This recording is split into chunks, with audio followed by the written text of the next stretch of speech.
Medina की एक सुबह है। रमजान का चांद रुखसत हो चुका है और शव्वाल की पहली रोशनी आफाक पर फैल रही है। गलियों में एक अजीब सी नरमी है। हवा में इबादत के बाद वाली सुकून भरी मिठास है और दिलों में वो हल्का सा दर्द भी है जो हर मोमिन को रमजान की जाने पर महसूस होता है।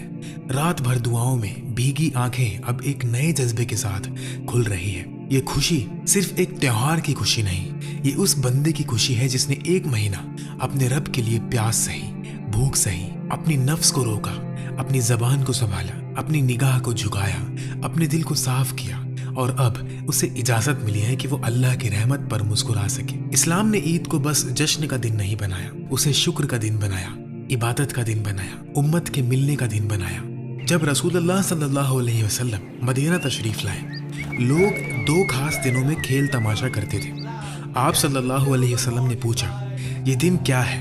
उन्होंने कहा, जाहिली दौर से चले आ रहे हैं। आप अलैहिस्सलातु वस्सलाम ने फरमाया, अल्लाह ने तुम्हें इनसे बेहतर दो दिन दिए, यौमुन नहर कुर्बानी का दिन और यौमुल फित्र रोजा खोलने का दिन यानी ईद उल फित्र का दिन। ये सिर्फ कैलेंडर की तब्दीली नहीं थी, ये अकीदे, शुक्र और जमात की तरबियत का नया निज़ाम था। क्लासिकल फुकहा और अरबिक शरह फिक्र रिवायतों के मुताबिक मदीना में ईदें का निज़ाम हिजरत के बाद आम तौर पर 2 हिजरी में शुरू हुआ और पहली ईद के हवाले से ज़्यादा मशहूर जिक्र ईद उल फित्र का मिलता है। ईद उल फित्र का ताल्लुक रमज़ान के ख़त्म होने से। अल्लाह सूरह अल बकरा की आयत नंबर 185 में फरमाते हैं, ताकि तुम गिनती पूरी करो, अल्लाह की बड़ाई बयान करो और उसका शुक्र अदा करो। और ईद की असल रूह ये है कि ईद के दिन रोज़ा रखना मना है। ये दिन इबादत पूरी होने के बाद अल्लाह की दी हुई खुशी और नियामत का इजहार करने का दिन है। रमज़ान की रातें अब ख़त्म हो रही हैं, सहरी की ठंडी हवा चल रही है और मस्जिदों और गलियों में लोग अल्लाह की बड़ाई बयान कर रहे हैं। आज ईद उल फित्र का दिन है, लेकिन उससे पहले एक ज़रूरी अमानत है।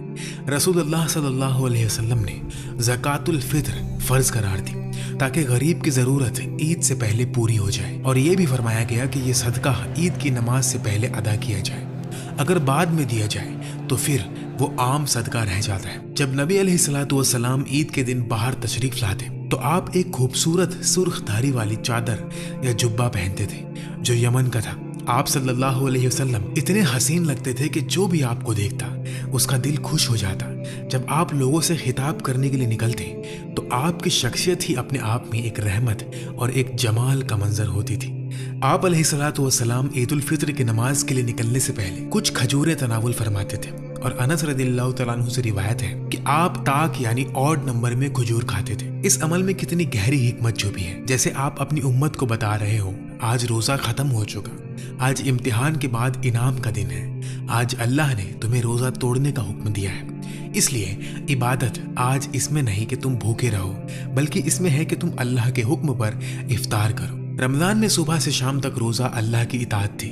ईद की सुबह खजूर खा लेना भी अल्लाह की इताअत बन गया। यही तो दीन का हुस्न है। मोमिन अपनी मर्जी से नहीं जीता, अपने रब के इशारे से जीता है। सैयदा आयशा रज़ियल्लाहु तआला अन्हा रिवायत करती है कि ईद के दिन 2 छोटी लड़कियां उनके पास गीत गा रही थी। अबू बकर रज़ियल्लाहु तआला अन्हु ने मना किया तो नबी अलैहिस्सलातु वस्सलाम ने फरमाया, हर कौम के लिए ईद होती है और ये हमारी ईद है। इससे मालूम होता है कि ईद के दिन शरई हुदूद के अंदर खुशी, नरमी और फरहात का इजहार जायज़ है। मदीना के रास्तों पर फिर एक जमात चलती होगी, घरों से लोग निकल रहे होंगे, बच्चे, बुजुर्ग, जवान, सबके चेहरों पर रोशनी। और सबसे हसीन बात ये कि ईद किसी एक तबके की खुशी नहीं थी। उम्म अतिया रज़ियल्लाहु तआला अन्हा की रिवायत से मालूम होता है कि नबी अलैहिस्सलातु वस्सलाम ने औरतों को भी ईद का आने का हुक्म दिया। हत्ता के जवान लड़कियां और वो औरतें जो हैज की हालत में होती थी वो भी निकले ताकि मुसलमानों की दुआ और खैर में शरीक हो, बस नमाज की जगह से अलग रहे। यानी ईद का मंजर पूरी उम्मत का मंजर था।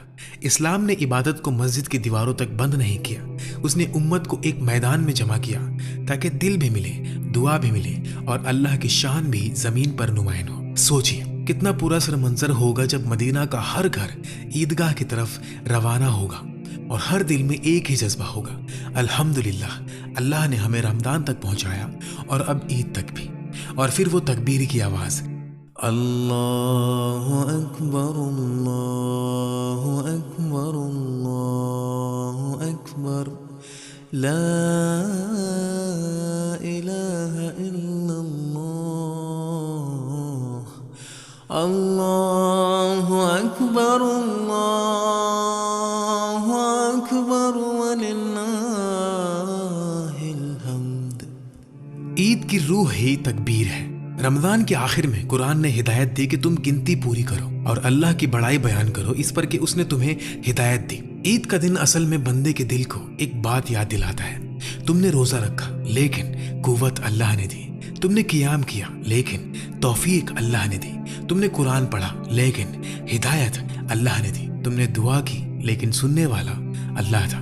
اس لیے عید کی صبح کپڑوں سے زیادہ تکبیر سے سجتی ہے۔ گھر سے نکلتے ہوئے رستے میں عیدگاہ تک ہر طرف اللہ کی تکبیر، اللہ کی کبریائی گونجتی ہے۔ یہاں بندہ خود کو سیلیبریٹ نہیں کرتا، اپنے رب کو بڑا کہتا ہے۔ عید کے دن نبی علیہ الصلوۃ والسلام اپنا خطبہ بھی کچھ مختلف انداز میں دیتے تھے۔ آپ علیہ الصلوۃ والسلام لوگوں کے زیادہ قریب ہوتے، ان کے درمیان رہتے، ان کے پاس چل کر جاتے اور انہیں اللہ سبحانہ و تعالیٰ کی یاد دلاتے۔ یعنی عید کا دن صرف کھانا پینا، ہنسنا بولنا اور دنیا کی خوشی کا دن نہیں تھا، بلکہ اللہ کی عبادت پر خوشی منانے کا دن تھا۔ اکثر ہم عید کو آج ایک ایسے دن کے طور پر دیکھتے ہیں جہاں انسان غفلت میں چلا جاتا ہے، اللہ کو کم یاد کرتا ہے اور صرف ظاہری خوشی میں مشغول ہو جاتا ہے۔ لیکن نبی علیہ الصلوۃ والسلام نے ہمیں سکھایا کہ عید اصل میں اللہ سبحانہ و تعالیٰ کی بندگی پر خوشی منانے کا دن ہے۔ یہ اس عبادت کا جشن ہے جو بندے نے اللہ کے لیے کی اور پھر اللہ نے اس پر اپنا فضل کیا۔ اسی لیے نبی علیہ الصلوۃ والسلام عید کے خطبہ کے آخر میں 3 مرتبہ فرماتے، تصدقوا تصدقوا تصدقوا، یعنی صدقہ دو صدقہ دو صدقہ دو، دوسروں کو دو، غریبوں کو دو، ضرورت مند